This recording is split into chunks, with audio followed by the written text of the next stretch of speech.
اللہ تبارک و تعالیٰ سے دعا ہے کہ اللہ مجھے قرآن و حدیث کی روشنی میں صحیح کہنے کی توفیق عطا فرمائے، اور جو بھی باتیں کہی جائیں ان تمام باتوں کے اوپر مجھے بھی اور آپ تمام سامعین کو بھی عمل کرنے کی توفیق عطا فرمائے، آمین۔ میرے دوستو، سب سے پہلی بات کہ عید کا پس منظر کیا ہے۔ یہ عید کا دن اللہ تبارک و تعالیٰ نے ہم مسلمانوں کو کیوں دیا؟ تو میرے دوستو، اللہ تبارک و تعالیٰ نے ہم مسلمانوں کو عید کا دن اور رمضان المبارک کے مہینہ میں ہم اور آپ نے اللہ تبارک و تعالیٰ کی عبادت کی، ان کے کہنے کے مطابق ہم اور آپ نے زندگی گزاری ہے، اس لیے اللہ تبارک و تعالیٰ نے انعام کے طور پر انعام دینے کے لیے عید کا دن رکھا، چونکہ ہم اور آپ یہ محسوس کر رہے تھے اور آپ نے یہ دیکھا ہوگا کہ ایک مسلمان 24 آورس مکمل طور پہ اللہ تبارک و تعالیٰ کی عبادت میں لگا رہتا ہے۔ سحری میں اٹھا اس حال میں کہ نیند کا غلبہ ہے، دن بھر کام کرنے کی وجہ سے تھکا ہوا بھی ہے، لیکن جو ہی گھڑی میں الارم کی آواز آتی ہے، اٹھنے کا جب وقت ہوتا ہے تو فوراً اپنی نیند کو، اپنی سستی کو مکمل طور پہ درکنار کرتا ہے اور سحری کے لیے اٹھتا ہے، باوجود اس کے کہ آنکھ بھی نہیں کھلتی۔ لیکن چونکہ اللہ کا حکم ہے، اللہ تبارک و تعالیٰ نے سحری کے کھانے کے تعلق سے بیان فرمایا کہ سحری کے وقت میں اٹھو اور تم کھاؤ، اس لیے کہ سحری کے کھانے کے اندر اللہ تبارک و تعالیٰ نے برکتیں رکھی ہیں۔ اب یہ برکت حاصل کرنے کے لیے، اللہ کے حکم کو بجا لانے کے لیے ہم اور آپ نے اپنی نیند کو قربان کیا، اپنے چین اور سکون کو قربان کیا، اور رات کے آخر حصے میں اٹھ کر کے سبھوں نے سحری کی، اور وہیں سے روزہ کا حکم شروع ہو جاتا ہے۔ فجر کی اذان ہوئی، فجر کی نمازیں پڑھی گئی، پھر ظہر کا وقت آیا، ظہر کی نمازیں پڑھی گئی، اس سے پہلے قرآن کریم کی تلاوت، وقت ملا ذکر و اذکار کے اندر لگ گئے، عصر کی نماز، پھر اس کے بعد مغرب کی نماز، پھر عشاء کی نماز، یہ تمام نمازیں الحمدللہ اپنے وقت کے اوپر رمضان کے مہینہ میں اللہ کا بندہ ادا کرتا ہے۔ عشاء کی نماز ادا کرنے کے بعد ابھی فوراً پھر تراویح کے لیے ہمیں کھڑا ہونا ہے، اور مغرب کے بعد تو ایسا مسئلہ ہو جاتا ہے کہ آدمی دن بھر کا تھکن، روزے کا بھی یا پھر اپنے کام کا، یہ تمام تھکن کی وجہ سے مغرب کے بعد کھانا کھا کر کے بستر پہ آرام کر رہا ہوتا ہے، نیند میں آ رہی ہوتی ہے، لیکن جو ہی مسجد کے مینارے سے آواز آتی ہے حی علی الصلاۃ حی علی الفلاح، آئیے نماز کی طرف اور آئیے کامیابی کی طرف، تو کیا مجال ہے کہ وہ آدمی سو جائے، اپنے بستر سے اٹھتا ہے، وضو کرتا ہے اور پھر مسجد کی طرف آتا ہے، نماز عشاء ادا کرتا ہے، پھر اس کے بعد 20 رکعت تراویح بھی ادا کی جاتی ہے، باوجود اس کے کہ تھکن ہے۔ لیکن میرے دوستو، اس کے باوجود جب تراویح بھی پڑھ لی اور پورا رمضان اسی روٹین کے حساب سے اپنی زندگی کو گزارتا ہے، تو پھر اللہ تبارک و تعالیٰ نے یہ دیکھا کہ میرا بندہ میرے کہنے کے مطابق دن و رات گزار رہا ہے، تو پھر اللہ تبارک و تعالیٰ نے کہا کہ نہیں، اب ایسے بندے کو چاہیے کہ ہم انعامات سے نوازیں۔ فرمایا مدنی کریم صلی اللہ علیہ وسلم نے کہ جب عید کا دن ہوتا ہے تو اللہ تبارک و تعالیٰ کے حکم سے فرشتے عید کے راستوں کے اوپر، ہر ایک چوراہوں کے اوپر کھڑے ہو جاتے ہیں، اللہ تبارک و تعالیٰ بھی اپنا عرش سمائے دنیا پہ لے کر کے آ جاتے ہیں، اور آتے جاتے تمام انسانوں کو جو عید کی نماز کے لیے مسجد کی طرف یا پھر عیدگاہ کی طرف آ رہے ہوتے ہیں، فرشتوں سے پوچھتے ہیں کہ او میرے فرشتوں، یہ ہمارے بندے کہاں جا رہے ہیں؟ فرشتے کہتے ہیں کہ اللہ تبارک و تعالیٰ یہ عید کی نماز ادا کرنے کے لیے جا رہے ہیں، عید کی نماز بھلا کیوں ادا کرتے ہیں؟ یہ کہتے ہیں کہ آقا صلی اللہ علیہ وسلم نے ارشاد فرمایا عید کا دن تمام کے تمام مسلمانوں کے لیے، تمام کے تمام روزے داروں کے لیے انعام کا دن ہے، یہ انعام لینے کے لیے آئے ہیں، جنت کے اندر داخلے کی خواہش ہے، چنانچہ جنت میں داخلے کا پروانہ جو آپ دیں گے وہی خوشخبری سننے کے لیے اور سنانے کے لیے آئے ہیں۔ اللہ پاک ارشاد فرماتا ہے کہ او میرے فرشتوں یہ بتلاؤ کہ یہ جنت اور جہنم کے بارے میں اسے کس نے بتایا؟ کیا جنت کو اس نے دیکھا ہے؟ کیا جہنم کو اس نے دیکھا ہے؟ فرشتے کہتے ہیں کہ نہیں، اس نے جنت کو بھی نہیں دیکھا، جہنم کو بھی نہیں دیکھا، تو اس کا پتہ کیسا چلا؟ اللہ پوچھتا ہے، فرشتہ یہ کہتا ہے کہ اللہ تبارک و تعالی حبیب محمد مصطفیٰ صلی اللہ علیہ وسلم نے انہیں ان کو سب باتیں بتلائی ہیں۔ تو اللہ تبارک و تعالی یہ کہتے ہیں کہ کیا محمد مصطفیٰ کو ان لوگوں نے دیکھا ہے؟ فرشتے کہتے ہیں کہ نہیں، محمد مصطفیٰ کو نہیں دیکھا۔ پھر اللہ پوچھتا ہے کہ کیا اللہ کو اس نے دیکھا ہے؟ اللہ تبارک و تعالی کے سوال پہ فرشتہ کہتے ہیں کہ نہیں، آپ کو بھی نہیں دیکھا، فرشتوں کو بھی نہیں دیکھا۔ یہ تمام سوالات اللہ تبارک و تعالی فرشتوں سے کر رہے ہیں، جبکہ اللہ تبارک و تعالی عالم الغیب ہیں، ہر ایک بات کو اچھی طرح جانتے ہیں۔ اس کے باوجود اللہ تبارک و تعالی سوال کرتے ہیں۔ وجہ یہ ہے، یہ بتلانا ہے کہ جب حضرت انسان کو اللہ تبارک و تعالی نے اس دنیا میں بھیجنے کی پلاننگ کی تھی تو اس وقت میں فرشتوں سے آپ نے مشورہ لیا تھا کہ میں دنیا میں اپنا ایک خلیفہ بنا کر کے بھیجنا چاہتا ہوں، آخر تمہاری رائے کیا ہے؟ اس وقت میں فرشتوں نے کہا تھا کہ اللہ تبارک و تعالی اگر آپ اپنی عبادت کے لیے انسان کو دنیا میں بھیجنا چاہتے ہیں تو ہم فرشتے آپ کی عبادت کے لیے کافی ہیں۔ اس انسان کو دنیا میں بھیجیں گے، وہ خون خرابہ کریں گے، لڑائی جھگڑے کریں گے، اس لیے عبادت اگر مقصود ہے تو ہم فرشتے آپ کی عبادت کے لیے کافی ہیں۔ لیکن اللہ تبارک و تعالی نے کہا کہ انا عالم ما لا تعلمون، کہ میں جتنا جانتا ہوں تم اتنا نہیں جانتے۔ تو فرشتوں نے کہا تھا کہ یہ خون خرابہ کریں گے، لڑائی جھگڑے کریں گے، تو اللہ تبارک و تعالی یہ احساس دلاتے ہیں کہ خون خرابہ کرنے والا انسان پورا رمضان اس نے روزے رکھے ہیں، تراویح کی نماز پڑھی ہے، نماز کو قضا نہیں ہونے دیا ہے، پھر اس کے بعد نہ اس نے ہمیں دیکھا، نہ تمہیں دیکھا، نہ میرے حبیب محمد مصطفیٰ صلی اللہ علیہ وسلم کو دیکھا، نہ انہوں نے جنت کو دیکھا، نہ جہنم کو دیکھا ہے، لیکن اس کے باوجود ان کی باتوں کے اوپر، ہماری باتوں کے اوپر ان کو اتنا یقین ہے کہ نبی کریم صلی اللہ علیہ وسلم کا فرمان جب ان کے کان میں پڑا تو ایسی صورت میں انہوں نے یہ نہیں دیکھا کہ ہمارا نقصان ہوگا یا کیا ہوگا، انہوں نے کہا کہ نہیں، اللہ کے نبی کا فرمان ہے، محمد رسول اللہ کا فرمان ہے، اللہ تبارک و تعالیٰ کا فرمان ہے، روزہ رکھو، تراویح پڑھو، ذکر و اذکار کرو، قرآن کریم کی تلاوت کرو، یہ تمام چیزیں یقین کی وجہ سے کیا ہے، اس لیے میرے فرشتوں تم گواہ رہو۔ اللہ پاک ارشاد فرماتا ہے کہ فرشتوں گواہ رہو، مجھے میرے عزت و جلال کی قسم، مجھے میرے عزت و جلال کی قسم، جن لوگوں نے، جن میرے بندے بندیوں نے مکمل طور پہ رمضان کا احترام کیا، روزے رکھے اور میرے حکم کے مطابق میرے حبیب محمد مصطفیٰ کے بتلائے ہوئے طریقوں کے اوپر رمضان المبارک کا مہینہ گزارا ہے، جب یہ لوگ عید کی نماز پڑھ کر کے جائیں گے تو ایسے جائیں گے گویا ہم نے ان کے سارے کا سارا گناہوں کو نیکیوں میں تبدیل فرما دیا۔ ہم اور آپ جب عید کی نماز پڑھ کر کے یہاں سے جائیں گے تو انشاءاللہ بخشائے جائیں گے۔ آقا صلی اللہ علیہ وسلم نے ایک جگہ پہ ایک حدیث کے اندر بیان فرمایا، اس طریقہ پر آج اللہ تبارک و تعالیٰ اپنے بندوں کے گناہوں کو معاف فرما دے گا، جس طریقہ پر پیدا ہونے والا بچہ تمام گناہوں سے پاک ہوتا ہے، اسی طریقہ پر اللہ آج ہمارے اور آپ کے تمام گناہوں کو مکمل طور پہ ختم فرما دے۔ تو اس واسطے میرے دوستو، اللہ تبارک و تعالیٰ نے ہمیں اور آپ کو یہ عید کا دن دیا ہے انعام لینے کے لیے، مزدوری لینے کے لیے۔ آج کے زمانے میں اگر کہا جائے، اور جب کوئی مزدور کسی حقیر مالک کے یہاں کام کرتا ہے تو دن بھر وہ کام کرتا ہے،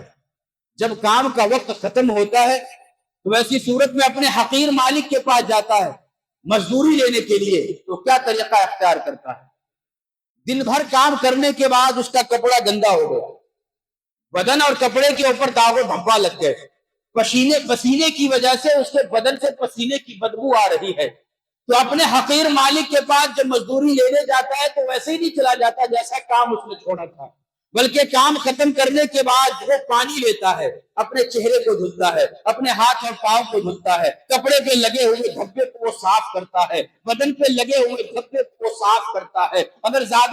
لگا ہوا ہے دھبا تو ایسی صورت میں وہ پانی نہانے کی کوشش کرتا ہے، پانی نہا لیتا ہے، اور جو اچھا کپڑا ہوتا ہے، پاک و صاف کپڑا ہوتا ہے، اس کپڑے کو وہ مزدور پہنتا ہے، اور پہننے کے بعد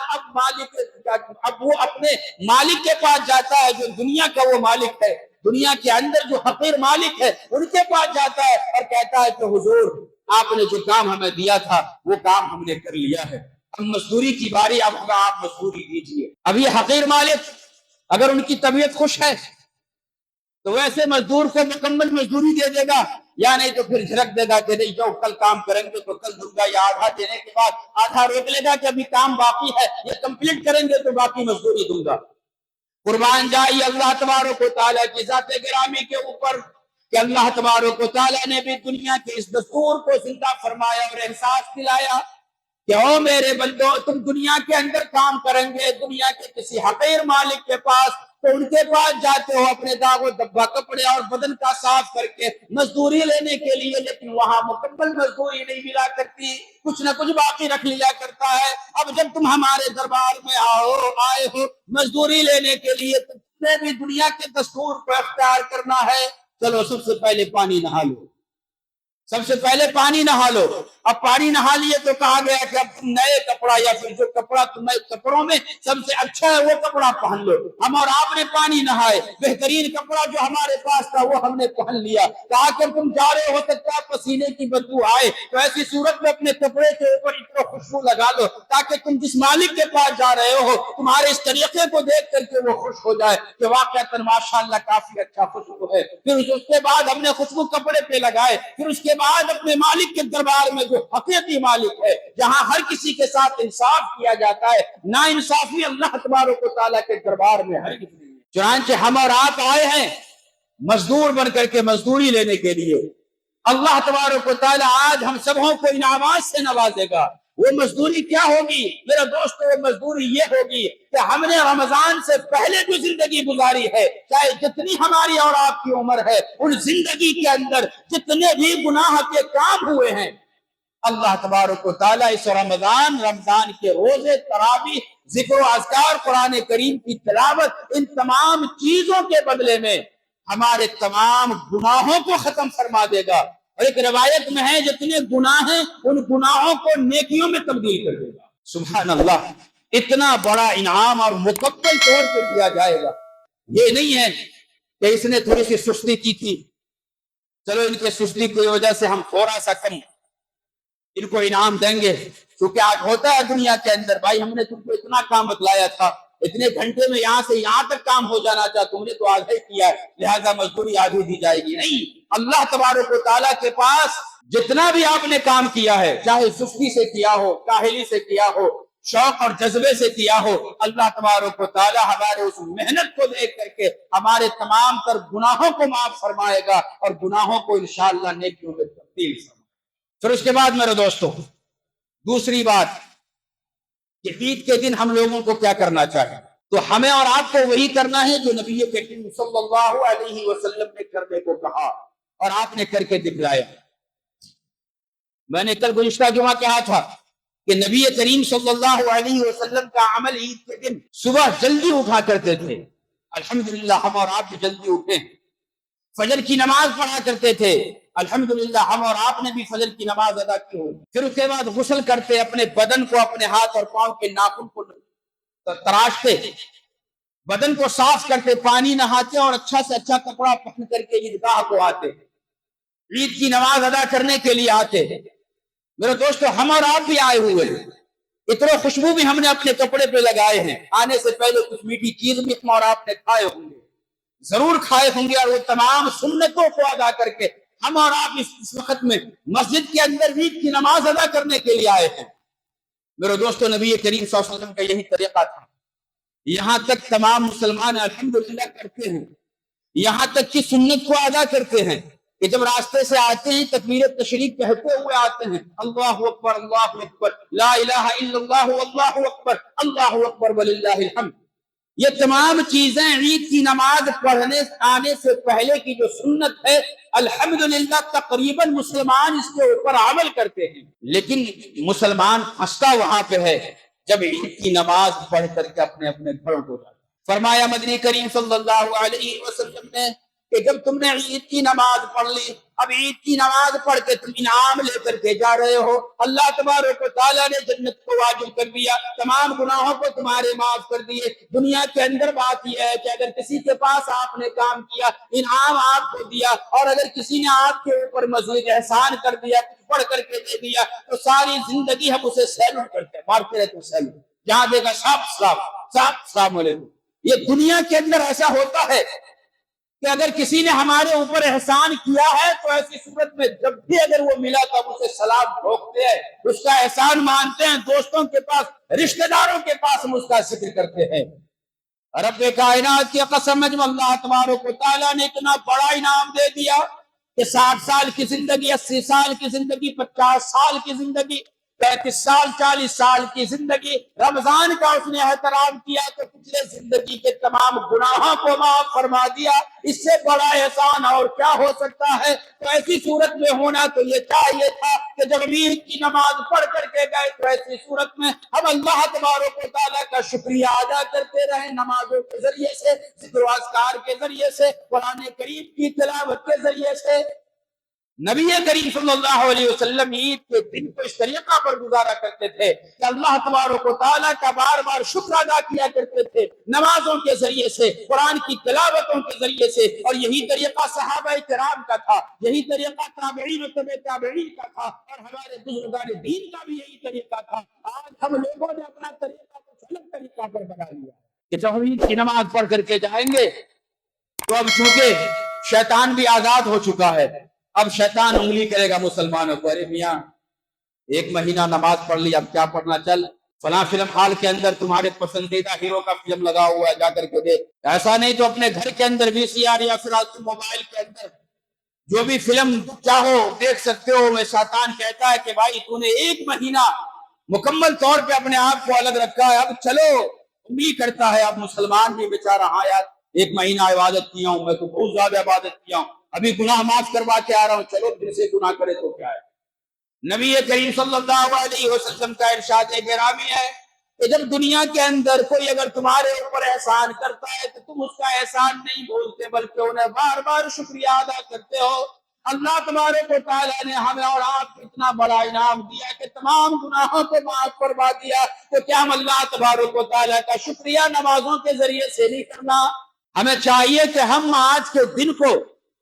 اللہ تبارک و تعالیٰ کی عبادت کے اندر لگائیں، اس طریقہ پر جس طریقہ پر نبی کریم صلی اللہ علیہ وسلم عید کا مابقیہ دن گزارا کرتے ہیں، کہ آج کا یہ مبارک دن ہمارے لیے گناہ کرنے کا دن نہیں ہے، فلم دیکھنے کا دن نہیں ہے، سیریلز دیکھنے کا دن نہیں ہے، بلکہ آج کے دن ہمیں چاہیے کہ جب بھی نماز کا وقت آئے، ظہر کا وقت آئے، ہم نے ظہر کی نماز انشاءاللہ ادا کرنی ہے۔ اکثر و بیشتر دیکھا یہ جاتا ہے عید کی نماز پڑھتے گئے، رشتہ داروں میں ہم ملنے کے لیے جائیں گے، دوستوں کے پاس ملنے کے لیے جائیں گے، ظہر کا وقت آ جائے گا، عصر کا وقت آ جائے گا، ہم گھروں کے اندر بیٹھے ہوئے ہیں، دوستوں سے باتیں کر رہے ہیں، اور اس کے بعد ہم نماز کو مکمل طور پہ چھوڑ دیتے ہیں یا پھر قضا ہو جاتا ہے۔ کیا یہی درس ہمیں اور آپ کو رمضان نے دیا تھا؟ رمضان کے اندر ہماری یہ عادت تھی کہ جو ہی نمازاں کی آواز آتی تھی تو ایسی صورت میں ہم نے کام کو وہیں پہ چھوڑا، دوست و احباب کو وہیں پہ چھوڑا، رشتہ داری کو وہیں پہ چھوڑا، بالکل ٹھیک اسی طریقہ پر جیسا نبی کریم صلی اللہ علیہ وسلم اپنے گھر کے اندر کام کیا کرتے تھے۔ اما جان عائشہ صدیقہ رضی اللہ تعالی عنہا سے کسی نے پوچھا کہ آقا صلی اللہ علیہ وسلم گھر کے اندر کس طریقہ پر رہتے ہیں؟ تو اما جان عائشہ صدیقہ یہ کہتی ہے کہ جب آپ اپنے گھر میں آتے تو آنے کے بعد ہمارے گھر کے کاموں میں ہاتھ بٹایا کرتے تھے، لیکن جو ہی اذان کی آواز آتی اللہ اکبر اللہ اکبر، تو ایسی صورت میں ہمیں وہ پہچانتے بھی نہیں تھے، اس آواز کی طرف دوڑ کر کے چلے جاتے، ان کام کو وہیں پہ چھوڑ دیا کرتے تھے۔ یہ طریقہ ہمارے اور آپ کے نبی صلی اللہ علیہ وسلم کا تھا، اور آپ نے بتلایا اپنے عمل کے ذریعے سے۔ وہی طریقہ ابھی ہمیں عید کی نماز ادا کرنے کے بعد اپنے اپنے گھروں کو جائیں گے، رشتہ داروں میں جائیں گے، دوست و احباب کے پاس جائیں گے، ظہر کی اذان کا وقت ہوگا، اذان دی جائے گی، ہم نے اپنے رشتہ داری کو وہیں پہ بریک لگانا ہے، دوستی کو وہیں پہ بریک لگانا ہے، اپنے کام کو وہیں پہ بریک لگانا ہے، پھر اس کے بعد اس آواز کی طرف دوڑ کر کے جانا ہے جس طریقہ پر رمضان میں ہمارا دوڑ کر کے مسجد کو آیا کرتے انشاءاللہ۔ تو میرے دوستو، یہ انعام کا دن اللہ تبارک و تعالیٰ نے ہمارے اور آپ کے لیے رکھا ہے۔ ہم اور آپ انعامات لے کر کے جائیں گے، تمام گناہوں کو اللہ تبارک و تعالیٰ انشاءاللہ ہمارے اور آپ کے معاف فرمائے گا۔ اس کے بعد میرے دوستو، ہمیں اور آپ کو عید کیا پیغام دیتا ہے، کیا درس دیتا ہے، عید کے دن سے ہمیں اور آپ کو کیا درس ملتا ہے؟ میرے دوستو، عید آج کا دن ہم سبوں کو یہ درس دے رہا ہے کہ ہم اور آپ صبح اٹھے، نہائے دھلے، نئے کپڑے پہنے، عید کی نماز کے لیے آ گئے۔ علماء کرام نے بیان فرمایا کہ عید ہم مسلمانوں کو یہ درس دے رہا ہے کہ او مسلمانوں، ذرا تصورات کی دنیا میں جاؤ، ذرا سوچو اور فکر کرو کہ آج تم نے خود سے نہائے ہیں، کل ایک دن ایسا آئے گا کہ تم خود نہائیں گے نہیں بلکہ تمہیں نہلایا جائے گا۔ آج ہم نے نہانے کے بعد خود سے کپڑے پہنے ہیں، لیکن ایک دن ایسا آئے گا کہ ہم خود سے کپڑا پہنیں گے نہیں بلکہ ہمیں پہنایا جائے گا۔ وہ کپڑا ہمارا پسند کا نہیں، کرتا پاجامہ نہیں ہوگا، شرٹ اور پینٹ نہیں ہوگا، بلکہ وہ کپڑا جس کے اندر جیب بھی نہیں ہوگی، وہ کفن کا دو چادر ہوگا جو ہمارے بدن کے اوپر رکھا جائے گا۔ آج ہم نے اس کپڑے کے اوپر خود سے خوشبو لگائی ہے، کل ایک دن ایسا آنے والا ہے کسی کے ساتھ تو اس کپڑے کے اوپر ہم خود خوشبو نہیں لگائیں گے بلکہ ہمارے رشتہ دار، دوست و احباب اس کفن کے کپڑے کے اوپر خوشبو لگائے گا۔ آج ہم اپنے پاؤں کے اوپر چل کر کے یا پھر گاڑیوں پہ بیٹھ کر کے عیدگاہ کو عید کی نماز ادا کرنے کے لیے یا پھر مساجد میں عید کی نماز ادا کرنے کے لیے آئے ہیں، ایک دن ایسا آئے گا کہ ہم چل نہیں سکتے بلکہ ہم اپنے پاؤں پہ چل کر کے نہیں آئیں گے، چار لوگوں کے کاندھوں کے اوپر سوار ہو کر کے آئیں گے۔ آج ہم آ کر کے خود سے نماز پڑھ رہے ہیں، اپنی نماز آ کر کے پڑھ رہے ہیں، لیکن ایک دن ایسا آئے گا کہ ہم خود نماز نہیں پڑھیں گے بلکہ ہماری نماز پڑھا دی جائے گی، وہ جنازے کی نماز ہوگی۔ میرے دوستو، آج ہم اور آپ یہاں سے نماز پڑھنے کے بعد اپنے اپنے گھروں کو لوٹیں گے، جس گھر کے اندر بہترین طریقہ سے سجاوٹ ہوگی، اس کے اندر اپنے پسند کا صوفہ ہوگا، اپنے پسند کی کرسیاں ہوں گی، اپنے پسند کا فین لگا ہوا ہوگا، اے سی لگا ہوا ہوگا اور آرام دہ گدا لگے ہوئے ہوں گے، اس کے اوپر جا کر کے آپ بیٹھیں گے۔ لیکن میرے دوستو، ایک دن ایسا آنے والا ہے کہ جب ہماری اور آپ کی نماز پڑھا دی جائے گی، جس سے عیدگاہ سے نکل کر کے جائیں گے لیکن اپنے گھر میں واپس نہیں جائیں گے، جو ہمارا اور آپ کا آخری ٹھکانہ ہے قبر ہے 2 گز زمین، اسی زمین کے اندر ہمیں جا کر کے ڈال دیا جائے گا۔ اس قبر کے اندر نہ تو کھڑکیاں ہیں، نہ تو پنکھے لگے ہوئے ہیں، نہ تو ایسیاں لگی ہوئی ہے، نہ تو کسی طریقہ پر باہر سے کوئی روشنی اندر جانے والی ہے۔ اگر قبر تاریک کو، اگر اندھیرے قبر کے اندر ہم یہ چاہتے ہیں کہ روشنی پیدا ہو، خوشبو جنت کی آئے، جنت کی ہوائیں آئیں، تو ایسی صورت میں اس دنیا کے اندر آپ کو وہ تمام کام کرنا پڑے گا، وہ کام نبی کریم صلی اللہ علیہ وسلم نے بتلایا، وہ کام کرنا پڑے گا، زندگی ویسی گزارنی پڑے گی جیسی زندگی ہم اور آپ نے رمضان کے اندر گزارا۔ رمضان ہمیں یہ درس دے کر کے جا رہا ہے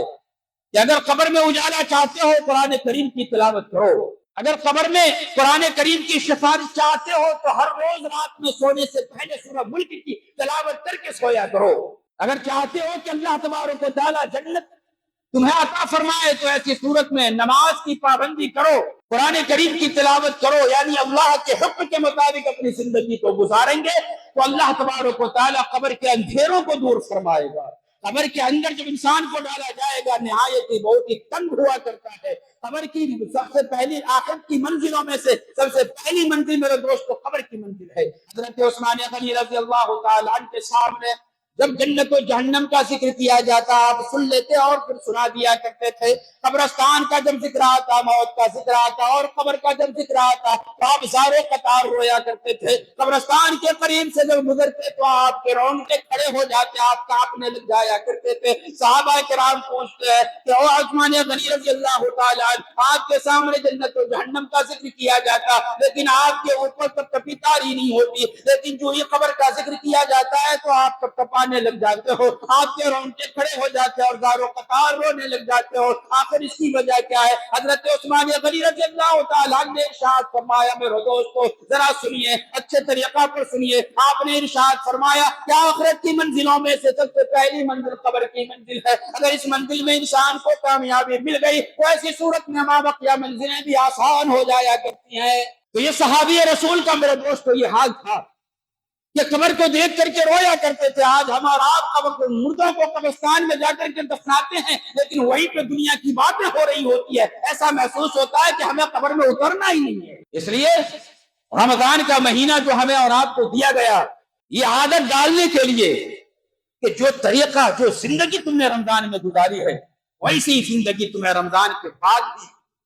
پوری زندگی گزارنی۔ اللہ ہم سبوں کو اس کے اوپر عمل کرنے کی توفیق عطا فرمائے۔ میرے دوستو، اللہ تبارک و تعالیٰ نے ہم سبوں کو انعام سے نوازا اور صاحب کا لقب دیا۔ ایک بادشاہ کے پاس ایک آدمی کام کرتا تھا، مثال کے ذریعے سے سمجھا رہا ہوں۔ ایک بادشاہ کے پاس ایک آدمی کام کیا کرتا تھا، ان کا نام تھا شہاب الدین، لیکن ان کو پیار سے یا پھر غربت کی وجہ سے سب کے سب شبو شبو کہہ کر کے پکارتے تھے۔ بادشاہ بھی اسے کہتا تھا شبو یہ کر دو، شبو یہ کر دو۔ چنانچہ وہ نوکر کام کرتا تھا بادشاہ کے پاس، ان کو جو تنخواہ ملتی وہ اسے جمع کرتا۔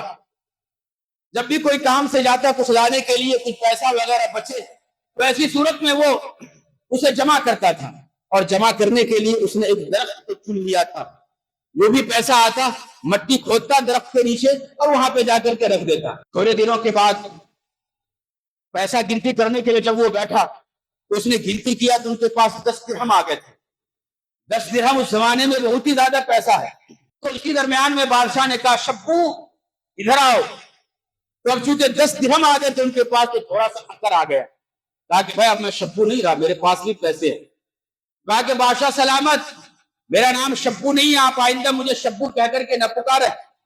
میرا نام شہاب ہے، آپ مجھے شہاب کہہ کر کے پکارے۔ بادشاہ سلامت نے کہا کہ اچھی بات ہے، اور پیسہ جمع کرتا رہا اور پیسے جمع ہو گئے۔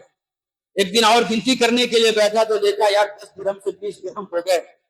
ترقی ہو رہی ہے۔ اسی درمیان میں بادشاہ نے کہا شہاب ادھر آؤ۔ تو یہ کہتا ہے کہ بھائی اب میں شہاب بھی نہیں رہا کیونکہ میرے پاس اور زیادہ پیسے آ گئے۔ تو کہتا ہے بادشاہ سلامت، آپ مجھے شہاب مت کہیے، میرا نام شہاب الدین ہے، آپ مجھے شہاب الدین کہہ کر کے بلایا کیجیے۔ بادشاہ نے کہا کہ اچھی بات ہے، شہاب الدین کہہ کر کے بلائیں گے۔ تھوڑے دن اور پیسے جمع کرتا رہا اور زیادہ پیسہ ان کے پاس آ گیا۔ جب گنتی کرنے کے لیے بیٹھا تو پیسوں کے اندر بڑھوتری ہے، 100 درہم ہو گئے، تو اور زیادہ ان کے اوپر جو ہے بھائی اب میں بھی مالدار ہو گیا، 100 درہم کا مالک ہو گیا۔ اسی درمیان میں بادشاہ نے کہا شہاب الدین ادھر آؤ۔ تو اب یہ شہاب الدین کہتا ہے کہ حضور آپ مجھے صرف شہاب الدین مت کہیے بلکہ آپ مجھے شہاب الدین صاحب کہیے، صاحب۔ تو بادشاہ نے سوچا یار شبو سے شہاب بنا یہ ٹھیک تھا، شہاب سے شہاب الدین بنا یہ بھی ٹھیک تھا، اب شہاب الدین سے اب شہاب الدین صاحب، یہ صاحب مجھے ہضم نہیں ہو رہا ہے، ایسا لگتا ہے دال میں کچھ نہ کچھ کالا ہے۔ اس نے غور و فکر کیا بادشاہ نے، تو دیکھا کہ جب بھی یہ کہیں باہر سے آتا ہے یا پھر انہیں تنخواہ ملتی ہے تو جھاڑ کے پاس ضرور جاتا ہے۔ چنانچہ شہاب الدین صاحب کو بادشاہ نے کام سے بھیج دیا اور جھاڑ کے پاس آ کر کے دیکھا تو دیکھا کہ یار یہاں تو دراہم پڑے ہوئے ہیں، پیسے پڑے ہوئے، درہم پڑے ہوئے ہیں، یہ راز ہے ان کے صاحب بننے کا۔ بادشاہ سلامت نے سارا کا سارا پیسہ اپنے پاس رکھ لیا، پورے درہم رکھ لیے۔ اب شہاب الدین صاحب کام کر کے آئے اور کچھ پیسہ بچا تو اس کو لیا وہ جھاڑ کے پاس رکھنے کے لیے۔ جب مٹی کھودا تو دیکھا کچھ بھی نہیں، بیٹھ کر کے رونے لگا۔ تو اب بادشاہ سلامت کہتے ہیں شہاب الدین صاحب ادھر آئیے۔ تو وہاں پہ بیچارہ یہ صاحب روتے روتے کہتا ہے کہ بادشاہ سلامت آپ مجھے صاحب مت کہیے، میں پہلے بھی شبو تھا اور آج بھی شبو ہوں۔ رب کائنات کی قسم ہے، یہ واقعہ سنانے کا منشا اور مقصد یہ ہے کہ ہم اور آپ تمام کے تمام مسلمان مرد و خواتین رمضان سے پہلے ہم سب کے سب شبو تھے، کیونکہ گناہوں کے اندر ڈوبے ہوئے تھے۔ ایسے ایسے گناہ ہم اور آپ نے کیے تھے کہ جس کا ذکر بھی کسی کے سامنے کرنا بڑا مشکل ہوتا ہے۔ ایسے ایسے گناہ اللہ تبارک و تعالیٰ نے دیکھے ان کی نظروں سے اوجھل نہیں ہے، تو تمام کے تمام مسلمان گناہوں میں ڈوب کر کے اپنے آپ کو شبو بنا لیا تھا۔ جب اللہ تبارک و تعالیٰ نے رمضان کا مہینہ دیا، ہم نے پہلا عشرہ جب شروع شروع ہوا، پہلے رمضان جب شروع ہوا روزے رکھے، ذکر و اذکار، تلاوت اور تراویح، ان تمام چیزوں کی وجہ سے جب پہلا عشرہ ختم ہوا، اللہ تبارک و تعالیٰ نے ہم سبوں کو شبوں سے شہاب بنا دیا۔ پھر اس کے بعد جب دوسرا عشرہ شروع ہوا، مزید عبادتیں ہم اور آپ مل کر کے کیے ہیں اور مکمل طور پہ عبادتوں میں اپنے آپ کو لگایا تھکایا، تو اللہ تبارک و تعالیٰ بھی ہمیں اور آپ کی عبادتوں کو دیکھ کر کے خوش ہو گئے۔ تو پھر اس کے بعد اللہ تبارک و تعالیٰ نے ہم سبوں کو شہاب سے شہاب الدین بنا دیا۔ پھر اس کے بعد جب تیسرا عشرہ شروع ہوا، جہنم سے آزادی کا عشرہ، تو ایسی صورت میں تمام جہنمیوں کو اب آزاد کیا جانا ہے۔ عبادتیں بھی انسانوں کی بڑھ گئی، مسلمان مرد و خواتین کی بڑھ گئی، جب عبادتیں بڑھ گئی اور دعاؤں بھی ہونے لگ گئی، تو ایسی صورت میں اللہ تبارک و تعالیٰ نے ہماری عبادت، دعاؤں، ذکر و اذکار کو دیکھ کر کے انعامات یہ نماز دیا کہ ہم سبوں کو شہاب الدین سے شہاب الدین صاحب کا لقب دے دیا۔ اب میرے دوستو یاد رکھو، اللہ نے ہم سبوں کو صاحب کا لقب دے دیا ہے، انعامات ہم سبوں کو عطا فرما دیا ہے، تمام گناہوں کو ہمارے معاف فرما دیے ہیں۔ اگر یہی سلسلہ رمضان کے اب گزر جانے کے بعد، عید کی نماز پڑھ لینے کے بعد مابقیہ زندگی میں رمضان والے روٹین کو اگر ہم اپنائیں گے، رمضان والے عبادتوں کے سلسلوں کو اگر ہم اپنائیں گے، تو یہ صاحب کا لقب خدا کی قسم باقی رہے گا۔ لیکن اگر ہم نے رمضان والے روٹین کو اپنایا نہیں بلکہ غفلت سے کام لیا ہے، نمازوں کو چھوڑا ہے اور ذکر اذکار کو چھوڑا ہے، ان کے اندر سستی کی ہے، تو یاد رکھیں جو صاحب کا لقب اللہ تبارک و تعالیٰ نے دیا تھا، وہ صاحب کا لقب ہم سے چھن جائے گا اور مجبور ہو کر کے ہم سبوں کو یہی کہنا پڑے گا کہ پہلے بھی ہم تھے اور آج بھی ہم۔ میرے دوستو، اس صاحب کے لقب کو ہمیں سبوں کو اپنا کر کے رکھنا۔ اللہ تبارک و تعالیٰ ہم سبوں کو صحیح توفیق عطا فرمائے اور ہر طریقہ پر عبادت کرنے کی توفیق عطا فرمائے۔ یہی عید کا پیغام ہے۔ میرے دوستو، آپ اپنے اپنے گھروں کو جائیں گے، آپ کے آس و پڑوس کے اندر ہمارے غیر مسلم بھائی بھی ہوں گے، عیسائی بھائی بھی ہوں گے، ان سبوں کو بھی اپنے گھر میں شیر خورما کھلانے کے لیے بلانا، اپنی محبت کو عام کرنا گھروں کے ساتھ بھی۔ اس چیزوں کو اپنائیے، انشاءاللہ غیروں کے دلوں میں جو نفرت ہے ہمارے اس ایک عمل کی وجہ سے، اس نفرت کو انشاءاللہ اللہ تبارک و تعالیٰ محبت میں تبدیل فرمائے۔ اللہ تعالی ہم سبوں کو کہنے اور سننے سے زیادہ عمل کی توفیق فرمائے۔ آمین۔